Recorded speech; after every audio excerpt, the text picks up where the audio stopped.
नाज़रीन, Sindh high court Sukkur के हुक्मन तहत बरसात और बोड मुतासरन लाइ पीर जो ॻोठ के रेस्ट हाउस में कायम कयल टेंट सिटी भी मुतासरन के अहंजन में घटताई आणी न सघी। उन ही हवाले से ॾिसूं था अब्दुल रज़ाक कलहोड़ो की रिपोर्ट।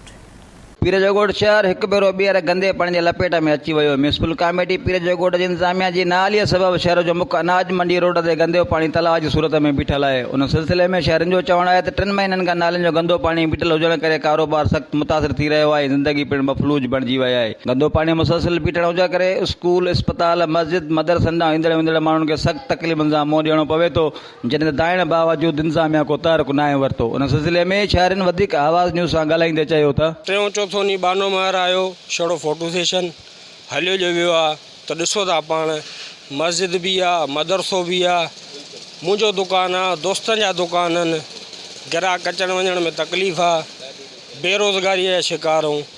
बार बार असां हर न्यूज़ ते हर चैनल ते एतिरो हद ताईं ऑफिस में धिका भी खाधा आहिनि, बार बार फ़ोन हाल तव्हांजे साम्हूं आहिनि। मुंहिंजो पीउ ना पीउ, मुंहिंजो त हींअर ॿाहिरि ना पीउ आहिनि, असांजो घर में फाका था हलनि।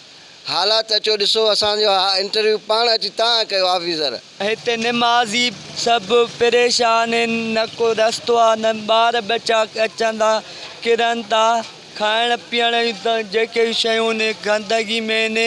जे घर में 10 भाती आहिनि त 7 बीमार आहिनि, 3 मां हिकिड़ो कमाए 2 वांदा, त माण्हू काॾे वञे। आख़िर ख़ुदकुशीअ ते माण्हू मजबूर थी विया आहिनि। बाने मारे खे मां चवां ख़ुदा जो वास्तो थी क़ुर मेड़ ॾिनी अथसि, चईं था असां तोड़े क़ुर खणी अचूं, असांजो रोड सफ़ा कराए। तक़रीबन 3 महीना त मूंखे रुगो काल कंदे थी विया आहिनि उन्हनि ॾे। उन ॾींहुं नंढड़ो ॿारु किरियो आहे स्कूल जो, असां ज़ोरी कढियो आहे ऐं ख़ुदा न ख़ातिर उहो छोकिरो मरी वञे ऐं इन्हनि जी गिचीअ में थींदो कुझु बि जेको।